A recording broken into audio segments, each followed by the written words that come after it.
Today is the day. I'm making my music debut with my new album on Spotify. Just kidding, I'm just drawing stuff in my sketchbook.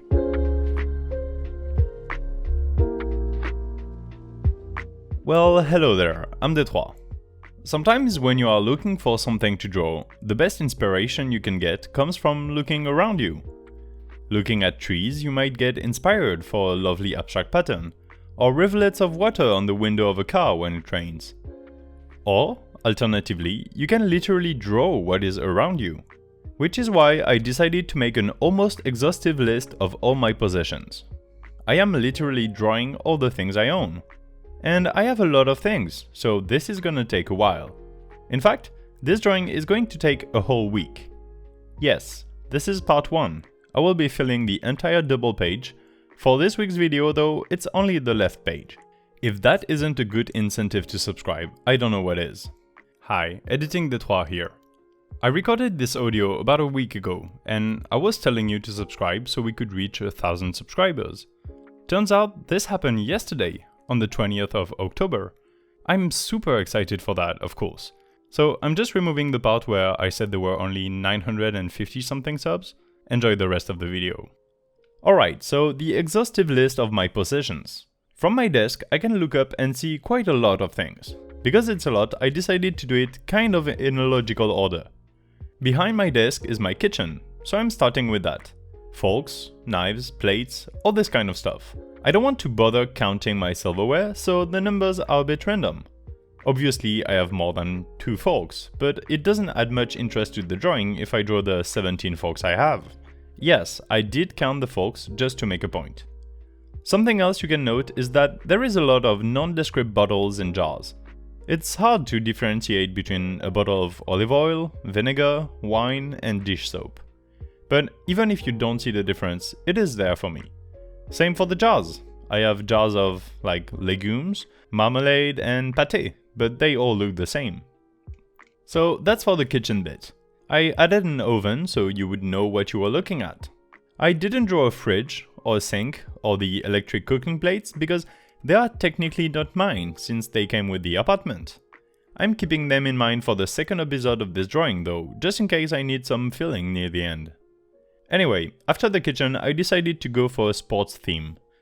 Near the entrance to my apartment, or the rooms, it's basically the same thing, I have a lot of sports stuff. I don't really do sports that much, so it was surprising to list everything in this drawing and see how much I actually have. I guess we really do live in a capitalist world. In this part of the drawing, you can recognize a few backpacks, 2 longboards, a badminton racket, a skiing helmet, pairs of shoes, and more importantly, 2 snowboards. One of them doesn't have the shoe fixation things. I will need to switch the 2 when I go snowboarding this winter. To complete the sports thing, since I've put shoes there, I decided I might as well continue with clothes. Again, this is far from exhaustive, and I own quite a lot more t-shirts than depicted here. You get the gist though.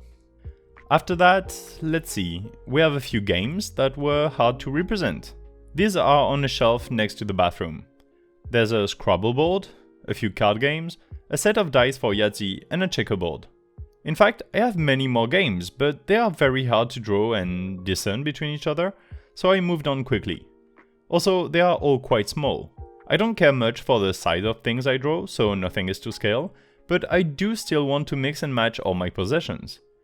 Drawing 10 small games next to each other makes the overall page more crowded in one place, so to break this up I moved on to laundry stuff, so I can have the hanger thing to dry clothes with take more place. Next to that is the washing machine that barely fits next to my kitchen, but is slightly too big to close the door on it, so whenever I wash my clothes I have to endure the loud vibrations around. Like, the place for the washing machine, with the water input, the drain and the electrical outlet, is like a small alcove next to my kitchen. Above it is the water boiler, to get hot water. It's like a 1 meter squared room with the door, but the front part of the washing machine bulges up a bit, like with the buttons and everything, so I can't really close the door. Anyway, I don't know why I'm talking about the washing machine that much. Let's move on. Bathroom stuff. That's what comes next. Bottles of shampoo, bar soap, toothbrush, shaving cream, stuff like that. TP roll, of course, that's a must. Somehow, I forgot to draw hats before, even though it would have been in the sports section, I think. So here are 2 beanies, 2 caps and some gloves. I love beanies. During the winter, it's the best. During summer though, I often wear a snapback cap or a baseball cap. For the gloves, if you are wondering the kinds I have and why, you can take a look at this video in the corner there.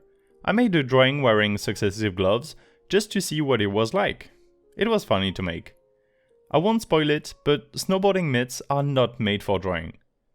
Do watch it after this video. It's a fun one and the doodle looks great. Moving on, we finally get to the interesting part. Drawing gear. I have a lot of that, turns out.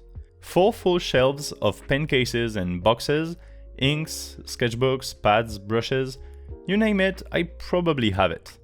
I love collecting sketchbook and fountain pens especially. I've been drawing since I was like 12 or something, so I have a lot.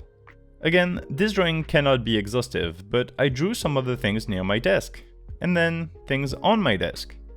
Moving on to the technology part, I would say, there's a holder for the iPad itself, a tripod with a webcam, etc. My computer, of course, duh, and the screen mount for dual monitors. My trusty soundbar to blast myself with soft jazz music while I draw, and the different cameras I use. If you're interested, the gear and softwares I use to make videos are always listed in the description.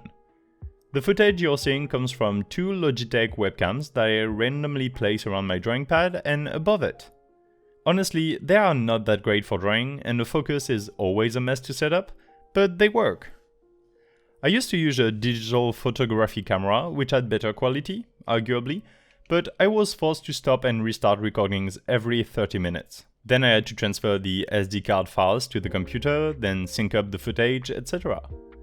With the 2 webcams, I can record both at once in OBS and they are automatically synced and saved to the same folder, which cuts a lot of time on the editing process for video making. Anyway, this is not a tech podcast. If you want to know more about my gear in general, don't hesitate to ask me questions in the comments. I'm completely transparent on that and I would love to share. Also, you might have recommendations for me, which I'll gladly take. Of course, there are still a lot of things to come, like tripods, a microphone, lamps, and many more, and that will be for the next video, or part 2 of this one. But that's not all. Do also expect riveting content when you see me draw a pillow and a harmonica, and hay for the bunny next week. Subscribe, make sure you don't miss the best content the internet has to offer, in all honesty, and I'll see you around. Ciao ciao. Or rather, bye!